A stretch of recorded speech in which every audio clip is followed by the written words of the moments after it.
Welcome to the Total Boss Podcast, and I'm your host, Christiano Green, a podcast where we talk about finding fulfillment through self-development, being a leader of your own life, and getting the most out of it as well. Tenacity, originality, talent, authenticity, and being legendary. It's all about living your best life.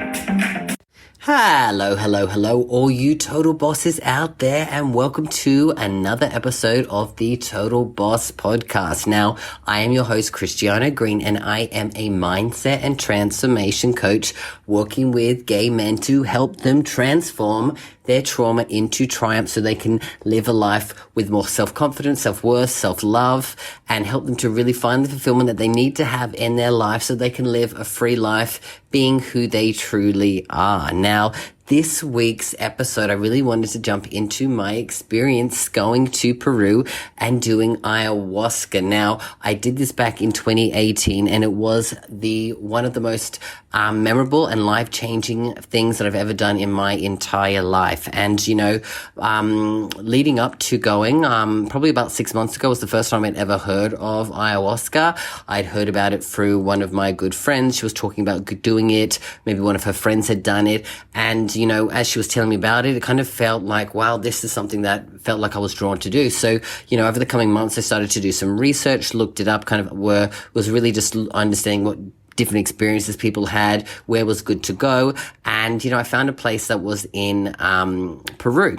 And so I'd read up, it had really amazing reviews. And so I thought, you know what, maybe this is the place I'll go to. And, leading up to it the last few months, I'd really not been in a great place in my life. I was definitely probably feeling quite depressed, quite anxious, really just not knowing who I was, feeling stuck, drinking heavily, partying a lot as well. I just remember sometimes the whole weekend I would be drinking my weekends away and just really feeling at a really absolute low point and just couldn't stop myself. I felt like I was in this cycle, and it was just not gonna get better until I decided to get better. And so, really, when I decided to book to go to Peru, I did it at the very last minute. I said to myself, I'd had one of those weekends where I'd been drinking a weekend, and I said, fuck, enough is enough. I was in a heap, kind of really just a mess. And I said I had to do it. So I booked it. I literally told my work the next day, I'm going to go. I have to do this. And I went away for, 2.5 weeks to Peru. And so, Peru is obviously in South America. So I flew there. And the retreat that I went to was a 2-week retreat, and I had 1 week in the mountains of Cusco, which is where Machu Picchu is, and the other was in the jungle in Iquitos, which is where the Amazon jungle is as well. And so the first week I went to Cusco and did the ayahuasca, and I remember just you're supposed to follow the specific diet type of thing for the week up to it. You're not supposed to drink, and I just remember I couldn't stop myself. I was doing it all the way up until the night before. I went there and I was like, what is wrong with me? And so I got to this place. I was completely closed off, all these people were there to have their own experiences, etc. And I just felt like I just didn't want to be around anybody. Like I was really in a closed off space. And so I just remember going in there to do the very first night, the very first ayahuasca experience, and really kind of scared because I was like, what have I got myself into? Like I'm in the middle of nowhere. I know nobody here. Like nobody back home really knew what I was doing because I didn't tell anybody really that I was doing it. I just said I was going to Peru on holiday, right? And, went over there. And so I was like a little bit freaked out. And so that very first night that I did it, was really kind of, I felt like it was an opening up experience. The very first night when I did that, it was like I was invited there, because basically what they say is the plant medicine, you do it in this ceremony, with shamans from Peru that have been doing this for, decades and decades, right? They live their life by doing this. This is their their way of living, And so I went there, did the ceremony, like there's 20 other people plus the shamans and a couple of facilitators. And you take this, because basically what the ayahuasca is, it's a plant medicine, it's a vine root, and they brew it into this tea, and you drink it in a ceremony with the shamans, and, you know, they do their chanting and whatnot. They keep the safe space. You're in a temple, a mahalo, they call it, and it just keeps everything safe, because obviously, you know, when you go deep into that type of stuff, you know, there's good and bad energies that are around, and they're keeping a safe space to help you do the healing work as well. And they come and do some specific rituals on you to help you with whatever is the specific thing that you wanted to really get out of it, right? So they can do some work on that. So I just remember the first time when I did it, it was like I got taken up into the universe where, you know, a UFO was, and the aliens were asking me if I was open and wanting to do this. And I remember saying yes. And I remember then seeing like these little black, little kind of like spiritual beings around, and they were like protecting me. And I just remember going through this whole deeper experience there. And at the end of it, I just remember, you know, because throughout the experience, you know, the whole idea is that you're purging stuff out of your body. And that can be, you know, purging out physical stuff from your physical body by vomiting up or going to the toilet, right? Or, you know, sneezing, coughing, having an energy fit, you know, like energy getting out of your body, or crying, right? And I just remember that, you know, prior to going into it, that I just was a very closed off person. You know, I was taught growing up that, you know, as a man, you don't show emotions, you got to stay strong. You know, never saw my father get emotional in that regard, like crying or anything like that. So really, you know, was always closed off in that regard. I just remember at the end of it, I was crying hysterically in a ball, you know, allowing myself to fully let go of all this emotion that's probably been built up for so long. And I just was crying. And I just remember a lot of different people coming out to me, checking in on me, asking me if okay. And I just said, can you please leave me alone? I just need to cry. I haven't cried for years. And, you know, I allowed myself to just get rid of all that stuff. So I did that. And, you know, I felt like, wow, I've got all this stuff coming off my chest. You know, I feel like I'm opening myself up now, like allowing myself to kind of heal from some trauma that had been, you know, built up for such a long time. And so, yeah, so I cried, and I felt like I remember I started to see people a little bit different and started to allow them to kind of talk to me and connect with me and start to slowly let people in. And, you know, each time I did the ceremony, I felt like I opened myself up more and I became more of myself and was able to connect with more people. So that was the very first experience there. It was like I said, and I thought, wow, if this was all I've come for, well, that was worth it. I've just cried probably the more tears I've cried in the last, you know, 10, 15 years, maybe my whole life. So it was one of those full-on experiences where you can just let it out completely, right? It's okay to be this way and to get all that stuff off. So I felt very, you know, healed already. But boy, did I think, you know, what have I got myself into when I did the next one? Because the next night we did it again, and the next one was a completely different experience. You know, it was a complete bodily experience. I was vomiting a lot. I was in my own head. I was sweating. I was just not in a good place physically. And I think it was just helping me to get my shit out of my body, right? Because like I hadn't been treating my body well with what I'd been putting into it, you know, smoking, drinking, eating shitty foods. And so my body was having to heal itself that regard and get all this shit out, because the mother ayahuasca goes through your body and she knows what you need to do on each time. So the second one was more of a bodily stuff, and I just got all this kind of stuff out of it. So other than that, it just felt like, you know, like I just felt sick for the whole time, really. And that was that. And then, so that was that one. And then, you know, as part of the experience, you know, you get to do other things as well. So in this one, we did the next day we did like a sweat lodge where you go into this kind of like little man-made teepee with blankets over the top of it.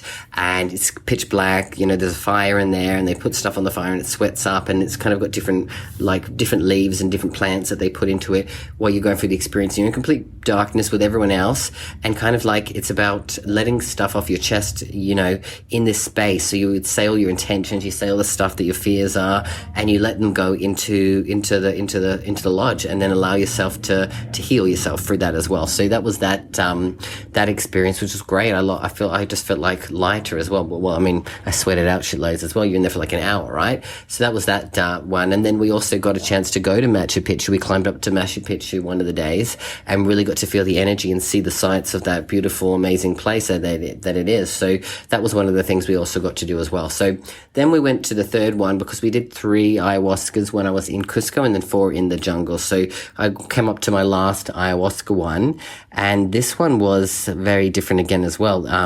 This one was all about, there was negative energies around and they were trying to come in and take over my body, and I had to fight it off. And it was really just helping me to prove to myself that I had to fight for my life, I have to be the one that says yes to me instead of yes to everybody else and no to me. It was flipping that script around and getting out of my own people-pleasing way so that I could start living my life for me, because I was always doing everything for everybody else all the time. I was a people pleaser, but just always at my own expense. So it really taught me just to push and fight for myself and to know that I'm worthy and to focus on my self-worth and self-love and really shine that way, because if I can do that, then I can teach other people to do that as well. And so that was really what that taught me, was just to fight. And it went on for a long time, right? So I really had to keep going and just allowing myself just to be strong, right? Be strong. And so I did that. And I just remember after that, I was just so more open. I remember just speaking to people and opening up and telling people stuff. And I'm like, wow, who is this person? Sharing deep, dark stuff with people, which you had just bottled up for so many years, bottled up. I couldn't stop myself talking. And, I connected to so many people, which was great. I felt like a different person, right? Which was great. And then the next day before we left, we did a San Pedro ceremony as well.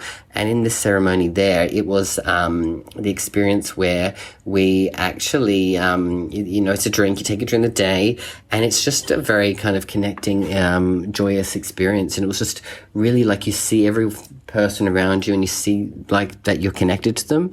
And I just remember the whole day being at peace, being joyous, laughing, having a really great time being myself, and just seeing nature and everything, just kind of appreciating everything, right? You look at everything and just appreciate the joy in it as well. So that was a really cool experience to do that day before we left to go to the Amazon jungle, right? So, I thought, wow, what if I've already done this work? What's going to happen when we get to the jungle? And I just remember, when we get there, the first thing we did was a Cambo, ceremony, which is, another kind of medicine where it's kind of from frog venom, and they put it into your bloodstream and it helps purify your blood and clear out any toxins or parasites that are in your system, and they leave your body, right? So it's kind of a more of a cleansing thing for your body. And you did that there, and then that night you do your first ayahuasca experience. And I remember going into this ceremony place, just feeling wow, there's a lot of power happening out there in the universe. There was a massive storm happening,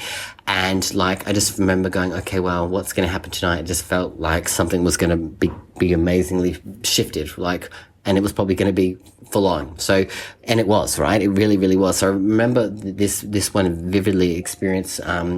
It was like I had, this massive ball of negative energy that had just been in my life for my entire life. And really what was happening was and I would call it a negative energetic slug that had been, taking prisoner in my body for all of my life, and it was feeding on all the negativity. It was just every time negative would come in, it would get bigger and bigger and bigger. And so the ayahuasca was fighting for it to get out. My body was going through this whole fit of energy. I couldn't stop moving. It was moving around, getting it all out. And as I'm saying, as I'm doing the movements myself here, if you want to picture it.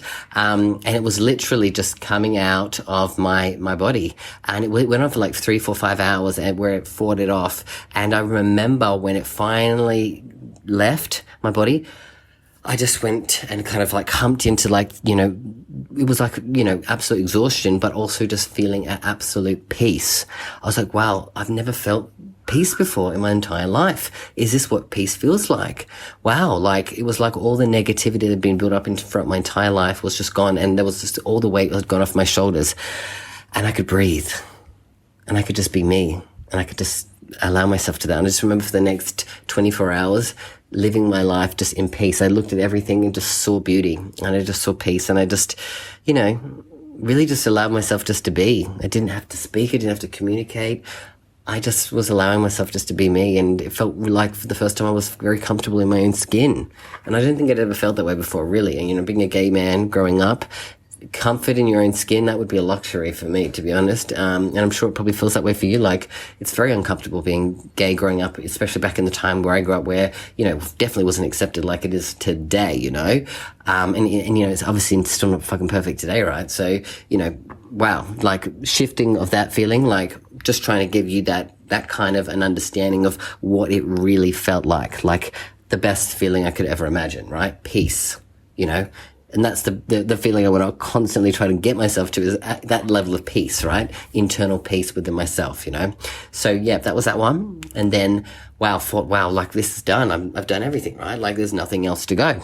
Well, went into the next one thinking, well, maybe this is just going to be a light one. Mother Ayahuasca was just going to give me a nice quiet night. Boy, was I wrong. It was the most intense, difficult, hardest night of my entire life. And what it felt like was, you know, picture, you know, a massive tree branch being ripped out of the ground. You know, that's what it felt like, was being ripped out of my stomach. Like there was probably the final bits of, you know, negative stuff that was in my body or in my energy system that had just been rooted around my root base stomach chakra, right? Whatever you want to call that place there. And I just remember them just being ripped down. Every time one came out, vomit, like absolute vomit would come out too. I was projectile things, and it happened probably 8, 9, 10 times in a row. And I just was like, like really badly sick. Like the sickest I've ever been in my entire life. And I just remember each branch coming out.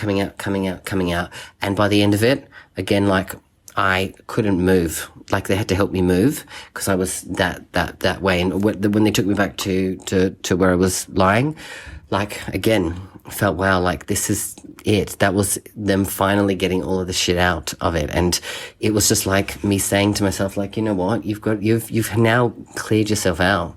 What do you want to fuel your body with, right? Do you want to fuel your body with this shit anymore? Or do you want to clear yourself out and be happy and focus on you, right? And, you know, that was that. So it was a deep experience. And I just remember, you know, connecting with other people afterwards, and they were like, you were going through something there. They felt the energy from me, you know, obviously the vomiting they could hear, but like they felt the energy coming off me, where it was like something was getting out of my system, right? It was like, you know, fully getting out of my system. And so, yeah, that experience was really full on and deep work there. And so for me, that was number 5. There was 2 more to go. I was like, wow, what am I going to be in for now? Next 2. And luckily, the next 2 were just very light and just nurturing and just allowing myself to heal from those experiences. Because again, those were big experiences that my body and my soul and my mind and my heart and my spirit and energy field went through. And so the last 2, it felt like it was just more healing and giving me self-love and giving me what I really needed just to rest and recover from the experience. Because, you know, the whole 2 weeks is exhausting as well. You do it all through the night, these ceremonies, right? And, you know, you start at like maybe 7 o'clock and they finish at 2 o'clock in the morning or so. And then you're up all night talking to everyone. So then you only get about 3 hours sleep. And then you just kind of do some other activities during the day, maybe do some journaling, do some meditation, do some yoga. And then maybe do some sightseeing stuff because they take you off on little other things. You know, we went down the Amazon River and did other little things as well. Went into the villages and, you know, hiked through the jungle and stuff like that. So you're doing stuff a lot, right? So by the end of it, like, I think the last bit, they were just like, your body needs to heal. So the last 2 were just really light. And I felt like, wow, I've gotten everything I needed. But there was one more experience that we did, and it was a Sapo ceremony. Now, this Sapo is DMT, which is dream time. And it comes from like a toad that's found in the middle of the jungle. And so what it does is, what I would call it would be like, it felt like I had died. My body had died. There was no physical body. There was no thoughts. I was just energy. And it was like I was just existing. I felt like I was connected and one to everything in the world. So it felt like I saw what would happen if I did die. I experienced death. The ego death, maybe that's what they call it, because the ego is the thinking mind. And it just was experiencing life. And from that point, I really realize now that, like, you know, whatever fear I had of death is gone. And now I know that, like, my life is worth living and there's more to it afterwards because I came here for a reason. So I've come here for a reason. I now have to go live my purpose, which is obviously what I'm doing now, you know, as a coach, right? And so that whole experience, just like I said, allowed me to get rid of the fear of death. Obviously, I'm not going to be stupid and make stupid decisions and go out there and blah, blah, blah. But it was just one of those experiences of like, okay, I am now here to do something, and I should be making sure that I learn the lessons, keep doing the work on me, on my spiritual side, so that I can, you know, live a life of purpose, you know, live a life of passion, live a life of meaning, live my mission, right? And help other gay men to really work through their shit, right? So, you know, it's a lot of work. So yeah, it was a really beautiful experience. The whole 2 weeks I felt taken care of by the people around me, by the universe, by Mother Ayahuasca, all of that stuff. And, you know, it's a crazy experience, you know, coming back into the real world, like telling people about this stuff. Some people thought I was crazy, for sure. Some people didn't understand it, and that's fine. But, you know, what I would say is that, you know, doing stuff like ayahuasca, plant medicine, it's there for a reason. It's been put onto this earth and planet for us to use these things to help heal us, right? And, you know, going deep into this work, I believe everyone should do it, but I just don't believe anyone can do it because it is deep, hard work. And I don't think everybody's ready in their life to be able to go through it. So, you know, I would recommend it to anyone. And if you're interested about it, you know, hit me up on Facebook, on Instagram, and ask me questions because I love this topic. It's one of the most amazing things that I've ever done. I was meant to go back and do it again in 2020. But obviously COVID hit, that canceled all my plans. And so I'm planning to go back either later this year or next year and just revisit and go deeper into it because I believe that there's so much more work to be done. You know, it's been 4 years since I went there. Of course, there's more stuff that's happened in my life that I can heal from, and probably there's way more stuff that I can just go deeper into my own self so that, you know, the deeper I do my own work, the more I can help other people because once I resolve my problems, I'm there to help other people resolve those kinds of problems as well. So for me, it's kind of like, you know, both educational and spiritual at the same time because I'm doing my own work, healing my own stuff, and then allowing myself to be the guide to help other people do that. And, you know, of course, as I go deeper, I'll go deeper into my own self as a coach, into my own self as a person, to, you know, my own self as a healer, right? Because I believe I'm all of those things, right? And allowing myself to do that work is pivotal for me in my own life as a person, but also for me to do as my profession as well, because I believe it's important for you to do the work on yourself, for you then to be able, and, you know, there's so much power in growth and learning, and I believe that there's always going to be growth and learning if you're open to it. And so this is why I do these things. It's because I'm open to that. And, you know, like I said, if you have questions, you have any comments, feedback, leave it below or reach out to me on Facebook, Instagram. I'd love to continue the conversation with anyone who's heard this and has felt inspired, or even if you've had your own experience, love to share it because I'd love to hear what people have done and the work that they've done and how it shifted and changed their life. All right, guys, I'm going to leave it there for this week. I'll be back next week for another episode. I trust this has been valuable to you. Reach out to me if you want to have any conversation because I'd love to hear it. But always, always remember that you have got this and I've got you.